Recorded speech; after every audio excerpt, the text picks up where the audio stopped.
इटावा जिले में भाजपा कार्यालय में संगठन पर्व 2024 के निमित्त भाजपा जिलाध्यक्ष संजीव राजपूत की अध्यक्षता में एक संगठनात्मक चुनाव कार्यशाला का आयोजन किया गया। इस कार्यशाला का प्रारंभ डॉक्टर श्यामा प्रसाद मुखर्जी और पंडित दीनदयाल उपाध्याय के चित्रों पर दीप प्रज्वलन और पुष्पांजलि अर्पित कर किया गया। कार्यशाला में मुख्य अतिथि के रूप में उपस्थित जिला चुनाव अधिकारी वीरेंद्र तिवारी ने संबोधित करते हुए भाजपा की लोकतांत्रिक प्रक्रिया पर विशेष ध्यान केंद्रित किया। उन्होंने कहा कि भाजपा एकमात्र ऐसी राजनीतिक पार्टी है जहां संगठनात्मक चुनाव की प्रक्रिया पूरी तरह से लोकतांत्रिक पद्धति से संचालित होती है, चाहे वह बूथ स्तर हो या राष्ट्रीय स्तर। उन्होंने संगठनात्मक चुनाव और गठन प्रक्रिया के विषय में विस्तार से जानकारी दी और इस बात पर बल दिया कि भाजपा की चुनाव प्रक्रिया में लोकतंत्र का पालन सर्वोच्च प्राथमिकता है। वीरेंद्र तिवारी ने कार्यशाला में बूथ इकाइयों के चुनाव प्रक्रिया की जानकारी देते हुए कहा कि सभी मंडलों की कार्यशाला आगामी 15 नवंबर तक पूरी कर चुनाव की तैयारी को अंतिम रूप देना है। उन्होंने बूथ अध्यक्ष के चयन पर भी प्रकाश डालते हुए कहा कि सक्रिय सदस्य को ही बूथ अध्यक्ष बनाना अनिवार्य है। इसके अलावा बूथ अध्यक्ष के साथ साथ 11 सदस्यीय बूथ समिति का गठन करना भी आवश्यक है, जिसमें महिलाओं को 33% आरक्षण के तहत शामिल करना अनिवार्य है।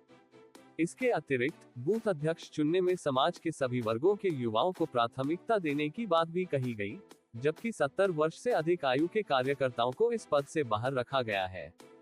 कार्यशाला में बूथ स्तर पर बैठकें सार्वजनिक स्थलों पर आयोजित करने का निर्देश दिया गया और यह सुनिश्चित करने की बात कही गई कि बूथ क्षेत्र में रहने वाले सभी महत्वपूर्ण कार्यकर्ता इसमें भाग लें। इसका उद्देश्य संगठन को आधारभूत स्तर पर मजबूत बनाना है, ताकि प्रत्येक कार्यकर्ता को संगठन से जुड़ने का अवसर मिल सके और वह संगठन की मजबूती में योगदान कर सके। सदर विधायक सरिता भदौरिया ने कार्यशाला को संबोधित करते हुए कार्यकर्ताओं में सीखने और बढ़ने की प्रवृत्ति पर बल दिया। उन्होंने कहा कि यह संगठन चुनाव अत्यंत महत्वपूर्ण है और इसे दीपावली जैसे त्योहार की तरह मनाना चाहिए। उन्होंने भाजपा को विश्व का सबसे बड़ा राजनीतिक संगठन बताया, जिसका आम जनमानस में विश्वास और जुड़ाव स्पष्ट है। इस संगठन में जुड़े प्रत्येक व्यक्ति का उद्देश्य राष्ट्र सेवा है, जिससे पार्टी के सिद्धांतों में उसकी आस्था और विश्वास दृढ़ होता है। जिलाध्यक्ष संजीव राजपूत ने कार्यशाला के समापन में कहा कि संगठन में समय देने वाले लोगों को ही पदाधिकारी बनाना चाहिए।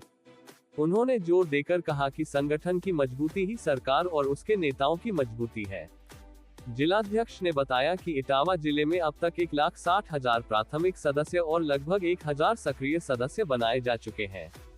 उन्होंने बूथ समिति गठन के लिए आगामी 15 नवंबर से 30 नवंबर तक की समय सीमा निर्धारित की है। इसी तरह 11 नवंबर से 14 नवंबर तक मंडल कार्यशालाओं का आयोजन पूरा करना है और 20 नवंबर से 25 नवंबर तक बूथ पर चुनाव संपन्न करने हैं। इस कार्यशाला में सदर विधायक सरिता भदौरिया, जिलाध्यक्ष संजीव राजपूत, क्षेत्रीय उपाध्यक्ष शिव महेश दुबे, पूर्व जिलाध्यक्ष डॉक्टर रमाकांत शर्मा, जिला चुनाव सह अधिकारी द्वय हरनाथ कुशवाहा और राहुल राजपूत, जिला महामंत्री अनु गुप्ता, प्रशांत राव चौबे, जिला पदाधिकारी, मंडल चुनाव अधिकारी, मंडल अध्यक्ष, मोर्चाओं के अध्यक्ष, मंडल महामंत्री, जिला और मंडल सदस्यता अभियान प्रमुख और जिला मीडिया प्रभारी रोहित शाक्य समेत कई प्रमुख लोग उपस्थित रहे।